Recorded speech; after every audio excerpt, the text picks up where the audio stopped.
Hello student, यहाँ पर हमारे पास में एमटीजी पब्लिकेशन की जो बुक है उसके बाद में 5 सैम्पल पेपर दिए हुए हैं। 5 सैम्पल पेपर में से हम सबसे पहले केमिस्ट्री का सैम्पल पेपर क्या करेंगे, सॉल्व करेंगे।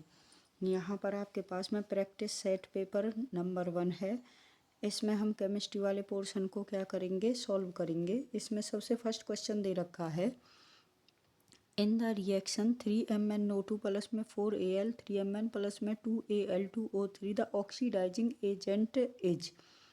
इस वाली रिएक्शन में ये बताना है कि कौन सा ऑक्सीडाइजिंग एजेंट है। हम एक शब्द में अगर हम कहें ऑक्सीडाइजिंग एजेंट तो उसी चीज़ को हम दूसरे शब्दों में कहेंगे कि इस रिएक्शन में हम ये पता करेंगे कि किसका रिडक्शन हो रहा है। तो हमने अभी तक पढ़ा है क्लास 10th में, हमारे पास में कंसेप्ट आता है कि रिडक्शन का मतलब होता है कि एडिशन ऑफ हाइड्रोजन और रिमूवल ऑफ ऑक्सीजन। तो यहाँ पर जो MnO2 है इसमें से ऑक्सीजन का रिमूवल हो रहा है, तो इसका मतलब रिडक्शन किसका हो रहा है, MnO2 का। अगर रिडक्शन इसका हो रहा है तो ऑक्सीडाइजिंग एजेंट भी कौन है, MnO2 है। तो इसका आंसर क्या हो जाएगा, MnO2 हो जाएगा। अगर दूसरे शब्दों में हमें ये पूछा जाए कि रिड्यूसिंग एजेंट कौन सा होगा, तो रिड्यूसिंग एजेंट का मतलब होता है कि हमें ये बताना पड़ेगा कि उस टर्म्स में किसका ऑक्सीडेशन हुआ है।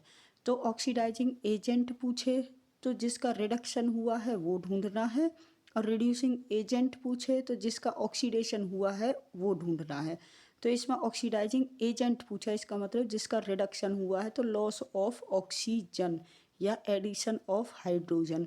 किसका लॉस ऑफ ऑक्सीजन किसका हुआ है, MnO2 का। तो MnO2 ही क्या हो गया, यहाँ पर एक ऑक्सीडाइजिंग एजेंट हो गया। नेक्स्ट है आपके पास में, नेक्स्ट क्वेश्चन है, identify the metal that occurs in the native state in the nature, जो फ्री फॉर्म में पाया जाता है। तो ये आपको पता है जो पोटेशियम होता है, पोटेशियम हाई रिएक्टिव है, जिंक भी, एल्युमिनियम भी, ठीक है। ये क्या है, नेटिव स्टेट में नहीं पाए जाते, या तो कंबाइन फॉर्म में पाए जाते हैं। ये हाईली रिएक्टिव हैं, दूसरे के साथ में क्या हो जाते हैं, आसानी से क्या है, ऑक्साइड वगैरह बना लेते हैं। बट जो कॉपर होता है, कॉपर नेटिव स्टेट में पाया जाता है। तीसरा क्वेश्चन है, plaster of Paris is hardened by, ठीक है। प्लास्टर ऑफ पेरिस का मतलब होता है जैसे प्लस्तर होता है, तो ये किसके द्वारा हार्ड होता है, जब इसके अंदर क्या मिला दिया जाता है, वाटर मिला दिया जाता है, तो ये हार्ड बन जाता है। तो आंसर क्या होगा, combining with water. The correct formula of rust is, rust का करेक्ट फॉर्मूला क्या होगा, हमें पता है Fe2O3 इंटू में XH2O क्या होता है, करेक्ट फॉर्मूला होता है किसका, रस्ट का। Right the IUPAC name of, इसका कंपाउंड का IUPAC नेम बताना है। तो ये क्या हो गया आपके पास में, फर्स्ट कार्बन, ये सेकंड, ये थर्ड। 2 कार्बन पर देखो, एक मिथाइल ग्रुप ये, एक मिथाइल ग्रुप ये है, तो सेकंड पोजीशन पर कौन हो गया, 2,2। 2 कौन है, डाई मिथाइल, 3 कार्बन के लिए प्रोप, सारे में सिंगल बॉन्ड है तो एन, तो इसका नाम क्या हो गया, 2,2 डाई मिथाइल प्रोपेन। तो आंसर क्या हो गया, सेकंड हो गया, 2,2 di methyl propane. The incorrect statement about the acid is, acid क्या होते हैं, एसिड H पॉजिटिव आयंस देते हैं वाटर के अंदर, ठीक है। शॉर्ट टेस्ट के होते हैं, ठीक है। ब्लू लिटमस को भी रेड कर देते हैं, ठीक है। बट ये फोर्थ स्टेटमेंट है, ये क्या है, रॉन्ग है। इसमें क्या बताया गया है, इसमें कहा है कि फिनोप्थिलीन के साथ में रिएक्ट करके ये पिंक कलर देते हैं, जबकि जो एसिड होते हैं वो फिनोप्थिलीन के साथ में क्या हो जाते हैं, कलरलेस हो जाते हैं, और जो बेस होते हैं वो देते हैं पिंक कलर, ना कि एसिड। इसके अंदर 7th क्वेश्चन है, इस एक्सपेरिमेंट के अंदर जो मेटल एल्युमिनियम, जिंक, कॉपर और आयरन दे रखे हैं, ठीक है। तो ये बताना है कि इसमें सबसे ज़्यादा रिएक्टिव कौन है, रिएक्टिविटी के आधार पर। तो आप देखोगे कि सबसे ज़्यादा रिएक्टिव मेटल वो होता है जिसे कोई भी रिप्लेस ना कर पाए, ठीक है। तो यहाँ पर किसको रिप्लेस नहीं कर पा रहा है, एल्युमिनियम किसी के द्वारा रिप्लेस नहीं है। तो इट मीन्स क्या है, रिएक्टिविटी सीरीज के आधार पर जो कम रिएक्टिव मेटल होता है उसे ज़्यादा रिएक्टिव मेटल क्या कर देता है, रिप्लेस कर देता है। बट ये तो किसी के द्वारा भी रिप्लेस नहीं हो रहा, इट मीन्स सबसे ज़्यादा रिएक्टिव कौन है, एल्युमिनियम। अब यहाँ पर देखो, ये 1 2 3 3 के द्वारा 3 है, इसकी टर्म्स रिप्लेस नहीं हो रहा, तो एल्युमिनियम के बाद कौन आ गया, जिंक। जिंक के बाद कौन आ गया, यहाँ पर 2 है तो आयरन। आयरन के बाद कौन आ गया आपके पास में, सिंपल क्या है, कॉपर है, ठीक है। तो एल्युमिनियम, जिंक, आयरन और कॉपर, ये क्या है, इसकी सीरीज है। इसे नेक्स्ट वाले पेज में कोई केमिस्ट्री का क्वेश्चन नहीं है। नेक्स्ट केमिस्ट्री का क्वेश्चन आता है एसर्शन ए, ये वाला, ये कहता है कि क्या ये 3 मेथाइल ब्यूटेनोइक एसिड है। हाँ, ये 3 मेथाइल ब्यूटेनोइक एसिड है। Reason, in a polyfunctional compound the substituents should be given lowest number than the principal functional group. सबसे पहले तो हम क्या देखेंगे, इसका नाम देखेंगे। क्या देखेंगे, नेम देखेंगे। तो नेम के अंदर क्या है आपके पास में, नेम के अंदर आप देखिए कि ये वाला कंपाउंड आपको दे रखा है। ये वाला हो गया एक CH3 ग्रुप हो गया। उसके बाद ये नेक्स्ट कार्बन के साथ में ये साइड चेन CH3 ग्रुप। उसके बाद फिर एक कार्बन CH2 और उसके बाद क्या है COOH। कार्बन की वैलेंसी कंप्लीट करेंगे तो यहाँ पर H आ जाएगा। 1 2 3 और ये 4। 3 पोजीशन पर कौन है, मिथाइल। तो 3 मेथाइल, 1 2 3 4 के लिए ब्यूटेन और ई हटा करके ओइक एसिड। तो इसका नाम क्या हो गया, 3 मेथाइल ब्यूटेनोइक एसिड। ये ठीक है।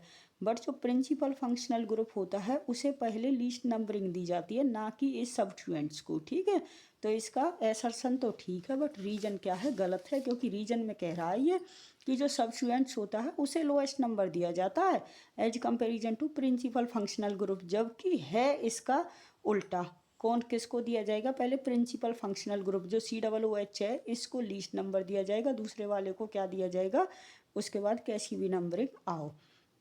उसके बाद क्वेश्चन नंबर 21 है, in the given series of the reaction what are the X Y और Z। आप देखोगे जैसे फॉर एग्जांपल आपने देखा है कि सोडियम क्लोराइड इन वाटर, इसे क्या कहते हैं, ब्राइन सॉल्यूशन। उसमें कार्बन डाइऑक्साइड और अमोनिया मिलाया तो क्या बनेगा आपके पास में, sodium by carbonate NaHCO3 plus में Y की जगह पर क्या बनेगा, अमोनियम क्लोराइड NH4Cl। अब उसे गर्म करेंगे जब सोडियम बाई कार्बोनेट को, तो उसमें से वाटर और कार्बन डाइऑक्साइड क्या हो जाएगी, निकल जाएगी। तो बचा क्या, सोडियम कार्बोनेट Na2CO3। और जब उसमें 10 वाटर के मॉलिक्यूल मिला देंगे तो क्या बचेगा, Na2CO3 इंटू में 10H2O, जो कि फॉर्मूला होता है वॉशिंग सोडा का। Na2CO3 को क्या कहते हैं हम, Na2CO3 इंटू में 10H2O को क्या कहते हैं, वॉशिंग सोडा कहते हैं। नेक्स्ट आपके पास में right the chemical formula of bleaching powder. Calcium oxy chloride CaOCl2 को हम क्या कहते हैं, ब्लीचिंग पाउडर कहते हैं।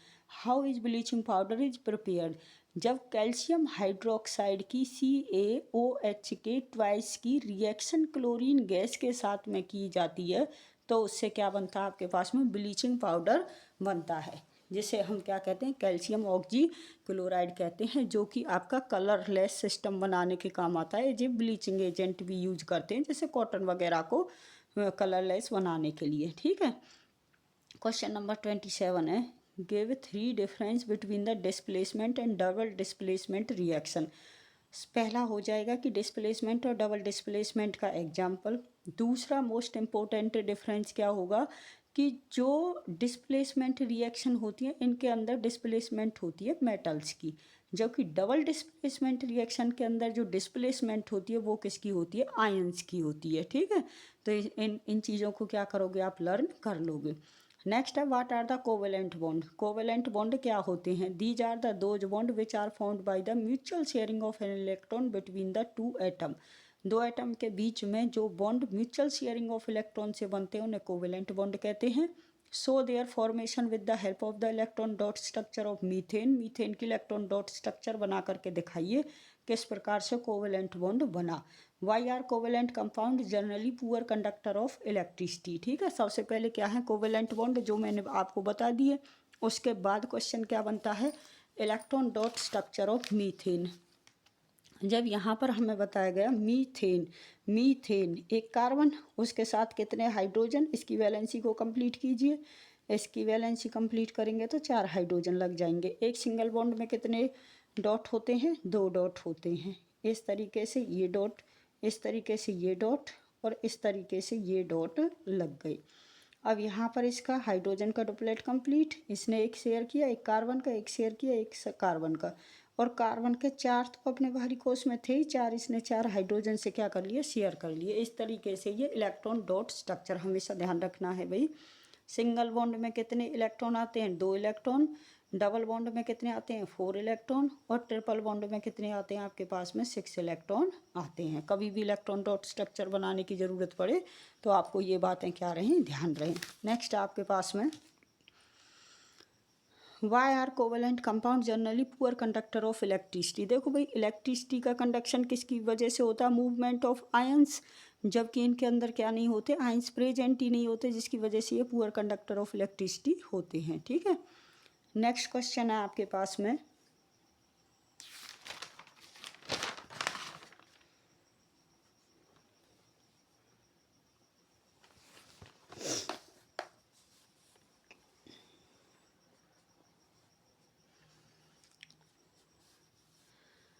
What is aqua regia? What is aqua regia? Why are gold and platinum soluble in it? Aqua regia क्या होता है? एक्वाज जो एक्वा रेजिया होता है, ठीक है, उसे रॉयल वाटर भी कहते हैं। कौन सा वाटर कहते हैं, रॉयल वाटर। इसका मतलब क्या होता है, 3:1 में पाया जाता है। कंसनट्रेटेड HCl कितना रहता है इसके अंदर, 3:1। 3:1। इसका मतलब क्या होता है कि जो कंसनट्रेटेड HCl है वो 3 रेशो में, और कंसनट्रेटेड नाइट्रिक एसिड HNO3 है वो 1 रेशो में क्या होता है, प्रेजेंट होता है। ये दोनों मिलकर के क्या बनाते हैं, क्या बनाते हैं, एक्वा रेजिया बनाते हैं। और एक्वा रेजिया को क्या कहते हैं, हम रॉयल वाटर कहते हैं। क्या कहते हैं, रॉयल वाटर। जब इसे बनाते हैं तो इसकी रिएक्शन कराई जाती है जब ये, तो ये इसमें नेसेंट क्लोरीन बनता है। नेसेंट में तुरंत रिएक्शन के दौरान ही वो बना, और रिएक्शन के दौरान ही क्या हो गया, वो यूज हो गया। तो gold and platinum soluble in it, ठीक है। तो यहाँ पर क्या है आपके पास में, गोल्ड AuCl3 और प्लेटिनम PtCl4 बना करके क्या हो जाते हैं, इसके अंदर सॉल्युबल हो जाते हैं। कहने का मतलब है जो इसके ऊपर जो डस्ट इम्प्योरिटीज होती जाती हैं वो क्या हो जाती हैं, आपके पास में रिमूव हो जाती हैं। नेक्स्ट क्वेश्चन है, an element E combine with oxygen to form an oxide E2O। कोई भी एलिमेंट है जो E वो ऑक्सीजन के साथ कंबाइन होकर के E2O, आपको पता है ऑक्सीजन की वैलेंसी कितनी होती है, 2 negative, which is a good conductor of N electricity, give the following information. तो इसमें ये बताया गया कि जो इसकी वैलेंसी है, ऑक्सीजन की 2 नेगेटिव है, 2 नेगेटिव है तो हमें +2 चाहिए, +2 चाहिए तो 2 एलिमेंट है, तो क्या हो गई, इसकी वैलेंसी कितनी हो गई, 1 हो गई। कितनी हो गई, 1 हो गई। नेक्स्ट क्वेश्चन है, हाउ, ये इन्फॉर्मेशन है कि ये क्या होता है आपके पास में, एक ऐसा कंपाउंड है E जिसकी वैलेंसी क्या है, 1 है। How many electrons will be present in the valence shell of the element E। जब वैलेंसी 1 है तो नॉर्मल सी बात है, इलेक्ट्रॉन भी क्या प्रेजेंट होगा, 1 ही होगा। Right the formula of the compound when the element E combine with chlorine. भाई क्लोरीन की कितनी होती है, -1, तो E की कितनी होगी, +1। तो इसका क्या हो जाएगा, फॉर्मूला क्या बन जाएगा, ECl, क्योंकि क्लोरीन क्या है, एक मोनोवेलेंट कंपाउंड है। तो ये क्लोरीन के साथ मिलकर के क्या बनाएंगे, ECl बनाएंगे। क्वेश्चन दोबारा से करें, जो एक्वा रेजिया होता है वो 3:1 होता है। 3 पार्ट होते हैं कंसनट्रेटेड HCl के, 1 पार्ट होता है कंसनट्रेटेड HNO3 के, इसे रॉयल वाटर भी कहते हैं। ये गोल्ड और प्लेटिनम के साथ में जो आपके पास में नेसेंट क्लोरीन होता है, नेसेंट क्लोरीन का मतलब होता है उसी दौरान रिएक्शन के अंदर ही जो बना होता है, तो वो जो नेसेंट क्लोरीन होता है वो इनके साथ में रिएक्ट करता है। रिएक्ट करने के बाद AuCl3 और PtCl4 बना लेता है, जिससे जो इम्प्योरिटीज़ वगैरह होती हैं वो सब इसके अंदर क्या हो जाती हैं, घुल जाती हैं। An element E combine with the oxygen to form an oxide, ये तो इसकी वैलेंसी क्या है, 1 है, और इसके वैलेंसी 1 है तो इट मीन्स इसके बाहरी कोश में कितने इलेक्ट्रॉन है, 1 इलेक्ट्रॉन है। और ये कहता है कि आपके पास में अगर क्लोरीन एक मोनोवेलेंट आयन है, ये इसके साथ जुड़ेगा तो ECl कंपाउंड बनाएगा, ठीक है। नेक्स्ट आपके पास में, नेक्स्ट देखिए, what happen when calcium react with water, ठीक है।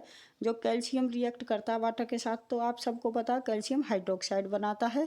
आयरन रिएक्ट विद स्टीम, जो आयरन 3Fe प्लस में 4H2 Fe3O4, iron third oxide बनाता है ये स्टीम के साथ में। Magnesium react with hot water, magnesium hydroxide, और सोडियम रिएक्ट विद वाटर क्या बनाता है, सोडियम हाइड्रोक्साइड बनाता है। इन सब की रिएक्शन आपको अच्छे से करनी है, बिल्कुल सारी रिएक्शन क्या है, मोस्ट इम्पोर्टेंट है, और आप पर क्या होनी चाहिए, आनी चाहिए। उसके बाद क्वेश्चन नंबर 37 इसका केमिस्ट्री का दे रखा है, ये इंडिकेटर के बारे में दिया है। Indicator is a chemical compound, indicator एक केमिकल कंपाउंड होता है which is added to the solution, solution के अंदर मिलाया जाता है इन वेरी स्मॉल अमाउंट, थोड़ी सी मात्रा में, टू डिटेक्ट द एसिडिक और बेसिक नेचर, ये पता करने के लिए कि उस कंपाउंड का नेचर एसिडिक है या बेसिक है। As they show colour change in acidic and basic medium, जैसे ही वो क्या करते हैं कलर चेंज करते हैं एसिडिक और मीडियम में और बेसिक में, they are also called the acid base indicator, इन्हें हम क्या कहते हैं एसिड बेस इंडिकेटर भी कहते हैं, क्योंकि ये इंडिकेट करते हैं कि either it is a acid और बेस, कि ये एसिड है या बेस है। In other words N acid base indicator is that substance which possesses one colour in acidic medium and a different colour in the alkaline medium, ये कहते हैं कि एसिड बेस इंडिकेटर उस सबस्टांस के अंदर होता है जिसमें कलर देता है, एसिडिक मीडियम में एक कलर देता है और डिफरेंट कलर देता है एल्कलाइन मीडियम में, ठीक है। ये कहते हैं कि कलर्ड कंपाउंड होते हैं एक्सट्रैक्टेड फ्रॉम द, ये नेचुरल भी होते हैं और मैन मेड भी होते हैं, मीन्स इंडस्ट्री के अंदर भी बनाए जाते हैं।